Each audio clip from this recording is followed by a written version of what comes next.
Hello et bienvenue dans ma première vidéo YouTube. Je suis trop contente que tu sois là, assise avec moi ou pas. Peut-être que tu m'écoutes en faisant la cuisine, en train de marcher. En tout cas, je suis ravie d'être dans tes oreilles et merci à toi de m'écouter. Si tu ne me connais pas, je suis Sophie, coach business et mindset, spécialisée pour les professionnels de la périnatalité et tu le comprendras très vite pourquoi, mais aussi des pros de la santé, du bien-être et de l'holistique. Et je t'accompagne à vivre de ton activité grâce à Instagram. Maintenant que la petite intro est faite, on va tout simplement parler du commencement. C'est-à-dire que c'est drôle parce que je me lance sur YouTube pile le mois où j'ai décidé de me créer une vie à laquelle je n'avais absolument pas pensé. C'était il y a 2 ans et une opportunité s'est présentée et très clairement je l'ai saisie et c'est ça qui fait qu'aujourd'hui Soigne-ta-com existe. Il a fallu quelques mois de cheminement mais je vais t'expliquer exactement d'où je suis partie, où je suis arrivée et que tu comprennes que toi aussi tu peux le faire parce que très clairement je n'ai rien de plus que toi et ça c'est une réalité. Donc en fait Sophie, moi-même du coup, je suis infirmière puéricultrice, je suis relativement épanouie dans mon travail.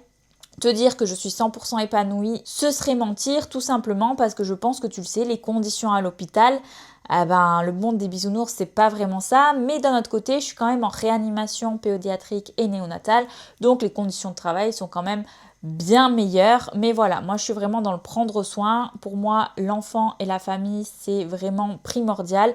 Je me dois de les accompagner au mieux et en fait, on ne me permet pas de le faire comme j'aurais envie. Je fais de plus en plus de formations, je me rends compte que je pourrais faire plus, mais je n'y arrive pas. Donc, il y a un petit décalage qui commence à se créer. Infirmière puéricultrice, c'est le métier de ma vie. Pour la petite histoire, je suis fille de prof. Donc, depuis que j'ai 6 ans, je sais ce qu'est une infirmière puéricultrice. Donc, depuis que j'ai 6 ans, je dis à qui veut bien l'entendre que je vais être infirmière puéricultrice. Donc, c'est vraiment le métier de ma vie, très clairement. Je fais mes études. Très classiquement, le bac en 3e année, je passe mon concours infirmière, je l'ai, donc du coup j'enchaîne, 3e année infirmière, je passe le concours de puéricultrice, je l'ai, donc j'enchaîne, et j'arrive direct en réanéonate où je vais faire mes 6 ans de travail là-bas. J'ai jamais fait d'autres services. Réanéonate forever, j'adorais ce service, c'est vraiment ce que j'aimais le plus. Moi j'avais besoin que ça bouge, je suis quelqu'un, je pense que tu le verras au fur et à mesure, qui est très dynamique, donc il faut que ça bouge, il faut que je puisse sauver des vies, impacter des vies, donc voilà, donc me voilà en réanéonate. Ce qui se passe, c'est que j'ai besoin un petit peu de voyager, donc je négocie avec l'hôpital où je travaille pour partir 6 mois en disponibilité. Pour ceux qui sont vraiment pas du milieu hospitalier, en fait, quand tu es fonctionnaire, tu peux décider de partir. Normalement, c'est pas pour une durée précise, tu dis en gros, je pars en disponibilité et quand tu décides de réintégrer l'hôpital, ils sont obligés de te garder un poste à l'intérieur. Donc moi, je leur dis, écoutez, je vais pas vous la faire à l'envers. Mes collègues anciennes, si vous me regardez, promis que c'était pas prévu parce que moi je me suis juste dit je pars 6 mois voyager, de toute façon à un moment donné, ok, je suis quelqu'un d'économe mais je suis pas Rothschild. Ok, donc j'ai pas non plus masse d'économie, j'ai pas envie de tout faire passer dans ce voyage de 6 mois sans solde parce que du coup tu n'es pas payé pendant cette disponibilité là et du coup je me dis je pars 6 mois et après je reviens, je retrouve mes petits bébés, je retrouve mes collègues, je vais être trop contente, etc. etc. Et en fait, je savais pas si je voulais le dire ou pas, mais je vais le dire. J'ai un compagnon et ce compagnon, il a un business en ligne. Donc on part à l'étranger, c'est-à-dire que moi je vis ma life de tranquille, je suis vacancière, tout va bien. Et lui, qu'est-ce qui se passe? C'est qu'il travaille le soir quand on rentre parce qu'il a ce fameux business en ligne. Et du coup, je me dis, cool, moi j'organise tout le reste, etc. Franchement, ok, on se répartit bien les tâches. Sauf que je suis quelqu'un qui a besoin toujours de passer à l'action. Et qu'est-ce qui se passe? Tout simplement, je m'ennuie le soir. Voilà. Donc je me dis, qu'est-ce que je pourrais faire? J'ai fait des formations pour être community manager parce que quand mon compagnon s'est lancé, forcément, j'adorais Instagram. Vraiment, ça a toujours été un outil. Pendant le Covid, je m'étais dit, mais qu'est-ce que je pourrais faire avec? J'adore, etc., etc. Et du coup, je me suis vraiment dit, je suis formée au community management, donc vu que je l'ai aidé à lui, qu'il a des résultats, vas-y, j'y vais au culot. Je vais tenter d'être community manager Alors, c'est pas sorti de nulle part non plus, c'est parce que j'ai vu des gros créateurs de contenu qui faisaient exactement le même voyage que nous. On était en Thaïlande, ils étaient en Thaïlande, on allait au Grand Palais, ils allaient au Grand Palais, etc. Et je ne les suivais pas, mais je me suis dit, vas-y, ça fait 3 fois que je tombe sur ces réels, je vais la suivre, comme ça, au moins, si j'ai besoin d'idées d'itinéraire, je la copie, quoi. Et là, story de la nana qui dit, on cherche une CM. Donc là, je me dis, attends. Une community manager, c'est moi en fait. Donc je me dis, vas-y, au culot, t'y vas Sophie. Donc j'arrive, je leur dis, coucou c'est moi, je peux être votre CM, let's go quoi. Et contre toute attente, ils m'ont choisi. Ils m'ont choisi, donc me voilà finalement au 1er février 2024. Oui, c'est ça, 2024. À me lancer sur le site de l'URSSAF pour dire en gros que je suis auto-entrepreneur et que j'ai lancé mon entreprise, etc. Donc je fais ça.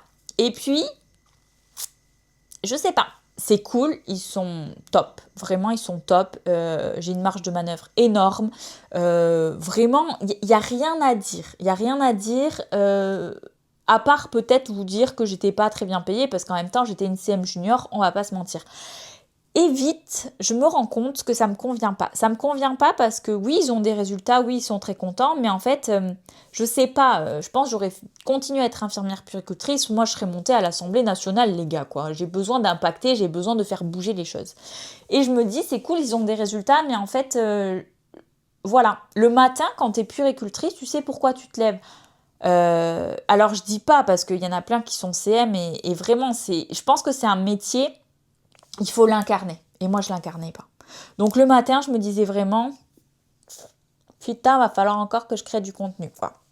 Donc c'était pas un truc qui me faisait vraiment vibrer. Et c'est là où je me suis dit, bah en fait, Sophie, tu es puéricultrice, tu es community manager, donc tu vas pas tergiverser 72 ans et tu vas créer quelque chose pour les pros de la périnate. Logique, parce que qui de mieux placé que moi-même pour accompagner des professionnels de santé qui ont des difficultés déjà, ne serait-ce qu'en tant que professionnels pour se faire payer, avec leurs croyances limitantes, leur syndrome de l'imposteur, etc.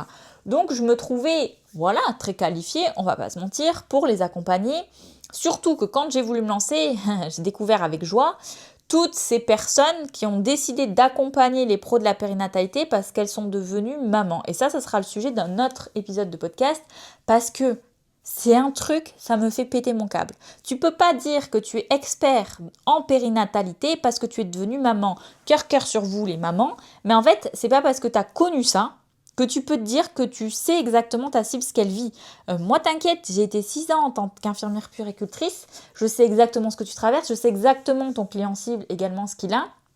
Et en plus, j'ai fait tellement de formations en tant qu'infirmière puéricultrice que je sais ton désarroi, toi, pro de la périnate, de te dire « mais je n'arrive pas à trouver des clients, etc. etc. » Et du coup, je me dis, c'est clair, je vais tout casser sur le marché parce que je suis la seule puère à me lancer. Toutes les autres, c'est des mamans qui aiment la périnate et qui se sont dit « let's go » quoi. Donc pour moi, la plus-value n'y est pas. Donc je me lance, et c'est un franc succès. Peut-être que tu t'attendais à ce que je dise je me bouffe un mur, non.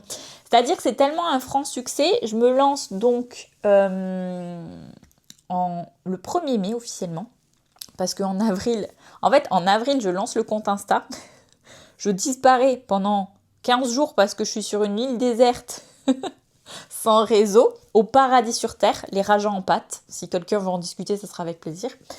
Et du coup, je reviens et j'ai de la demande. Et là, je me dis, oh fuck, genre c'est trop bien, mais j'ai rien préparé les gars, moi j'étais en vacances quoi.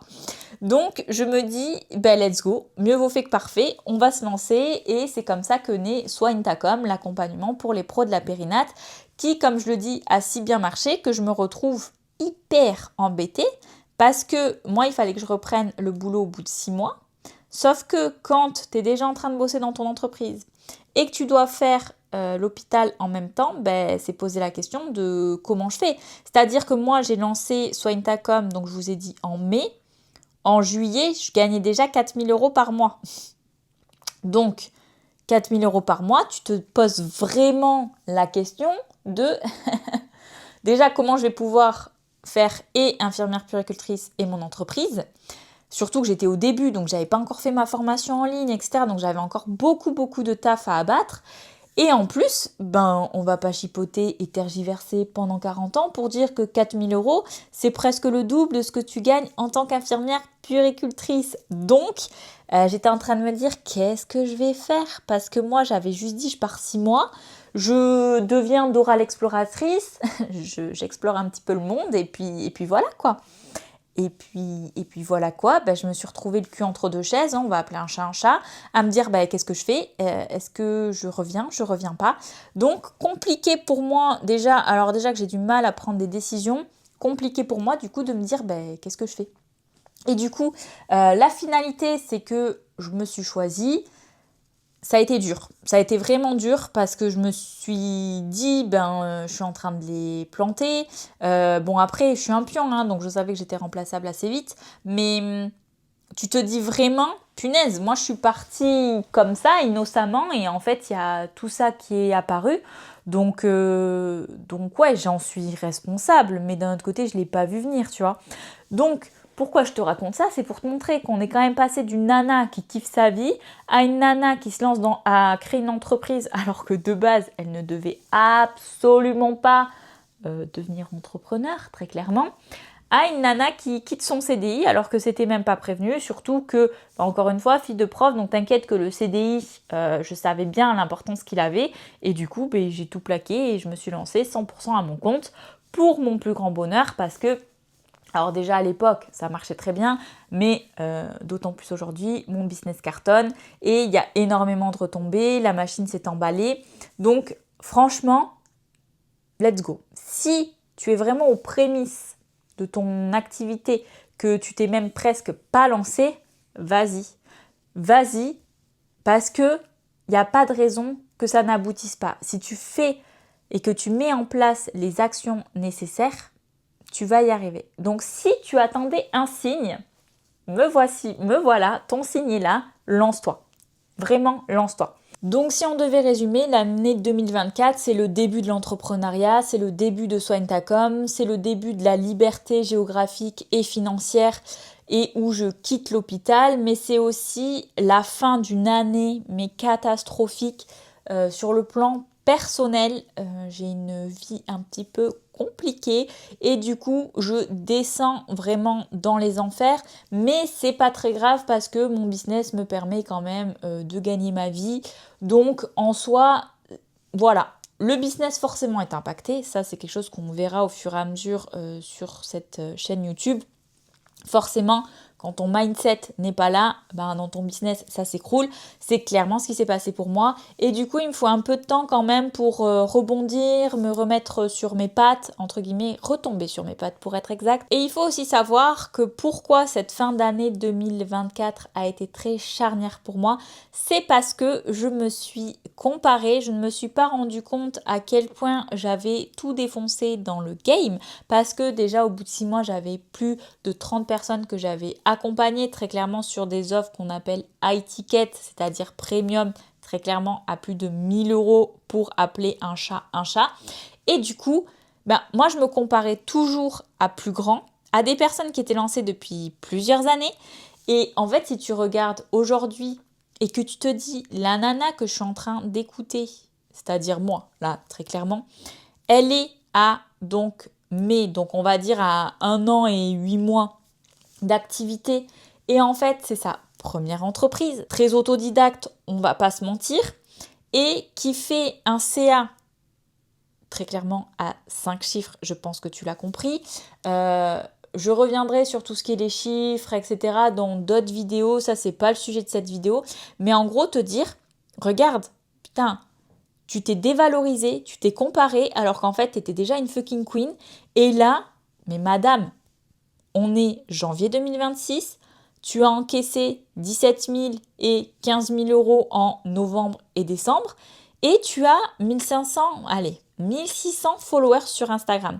Et en fait, c'est ça que je veux te dire aujourd'hui, c'est que tu ne dois pas te lancer et attendre que ce soit parfait. Moi, si ça avait été le cas, je n'aurais pas ma réussite actuelle. Et en plus aussi, pour te dire que à partir du moment où tu as une communication magnétique, voilà, c'est sûr que mes résultats seraient décuplés, si j'avais plus d'abonnés. C'est pour ça que cette année 2026, je mets le focus là-dessus et que je me lance aussi sur YouTube, on va pas se mentir. Mais en fait, tu es ta propre limite, donc vas-y, lance-toi, défonce tout, relance-toi si tu t'es déjà lancé et surtout, est-ce que j'ai besoin de le préciser, mais fais-toi accompagner pour atteindre tes objectifs. Là encore, est-ce que j'ai besoin de préciser, fais-toi accompagner par quelqu'un qui a déjà les résultats que tu souhaites avoir. Voilà, je dis ça au passage parce que je sais que vous êtes beaucoup à tomber dans le piège, mais ça aussi, je pense... En fait, cette première vidéo, elle est hyper frustrante parce que j'ai envie de vous parler de 10 000 choses, mais je peux pas parce que dans ce cas-là, clairement, on fait un live sur plusieurs jours, donc ceci n'est pas possible. Mais j'ai envie de vous partager vraiment toutes les erreurs que j'ai faites, tout ce qu'il faut que vous fassiez pour réussir, quelles stratégies sont les bonnes, qu'est-ce qu'il faut faire en 2026 et dans les années à venir. Enfin, vraiment, j'ai envie de tout vous dire, sans langue de bois, et qu'ici ce soit votre safe place, que vous m'écoutiez quand vous le voulez, en vitesse 1,5, on va pas se mentir, je le prendrai pas personnellement, mais voilà, qu'il y ait du concret, de l'actionnable, et que vous compreniez en fait ce qu'il faut que vous fassiez pour avoir les résultats que vous souhaitez, pour avoir ce business aligné dont vous rêvez. Donc voilà, et puis juillet, fin juin et début juillet de l'année 2025, donc moi je suis toujours dans Soigne ta com, j'applique ma stratégie de l'effet cumulé, ça aussi c'est quelque chose dont je parlerai plus en détail dans une autre vidéo.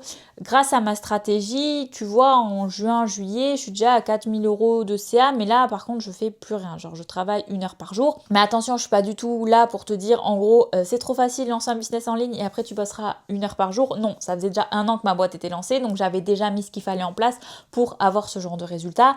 Et en fait, après avoir pris une décision, encore une fois, personnelle qui m'a mais complètement levé ce brouillard sur ma vie, bah là, j'ai décidé de relancer mon business et c'est là que tout a explosé pour Soigne ta com parce que j'ai fait un x4 sur mon CA et enfin vraiment tout s'est emballé et en fait ça je l'avais prédit dans le sens où je m'étais dit tu sais ce qu'il faut faire Sophie, tu as une stratégie que tu as déjà appliquée mais que tu as toujours fait à minima pour un minimum de résultats, bah maintenant tu veux plus grand. Donc let's go, let's shine et du coup me voilà devant toi. Cette chaîne YouTube, ça fait très longtemps que je voulais la lancer mais j'avais jamais osé parce que j'ai plein de blocages notamment sur cette peur de me montrer, je veux dire physiquement. C'est juste un problème d'image de soi et là je décide de passer outre tout ça pour venir te partager en fait ce que j'aurais aimé. Parce que bien évidemment, des erreurs, j'en ai pas fait des très graves, mais j'en ai faites. Et il y a plein de choses que j'ai comprises et que en fait, je veux te partager pour te faire gagner clairement du temps, d'accord ? Je te souhaite vraiment d'avoir les mêmes résultats que moi, mais plus rapidement. Et en fait, je trouve que c'est bien, de plus en plus on est spontané, on est authentique, etc. Mais en fait, pourquoi personne ne dit les choses franchement? Donc moi, j'ai vraiment envie d'être là pour te driver, te dire qu'est-ce qu'il faut faire, qu'est-ce qu'il ne faut pas faire. Est-ce que ça, c'est une bonne idée ou pas? Cette stratégie, est-ce qu'elle est applicable à ton business? Te donner vraiment toutes les clés pour que tu puisses vivre de ton activité. J'en ai marre en fait que tu n'aies pas les résultats que tu attends. Aujourd'hui, très clairement, en 2026, tu peux réussir à vivre de ton activité. Voilà pour cette première vidéo. Je ne suis pas rentrée dans du business, du marketing, de la communication, tout ça. Non, ça va arriver juste après. Là, je voulais vraiment que tu vois un petit peu la personne que je suis, le parcours que j'ai suivi et que tu te rendes compte en fait qu'il suffit d'une opportunité, d'une croyance de se dire je vais le faire.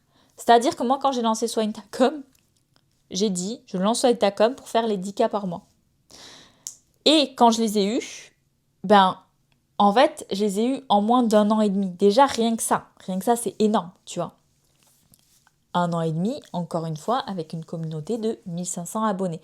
Donc là, c'était juste pour que tu aies le contexte. Maintenant, on va passer au vif du sujet et je vais vraiment te partager tout ce qu'il faut pour que tu réussisses. Donc, abonne-toi à ma chaîne YouTube et aussi sur Instagram en description. Et on se retrouve la semaine prochaine pour une nouvelle vidéo.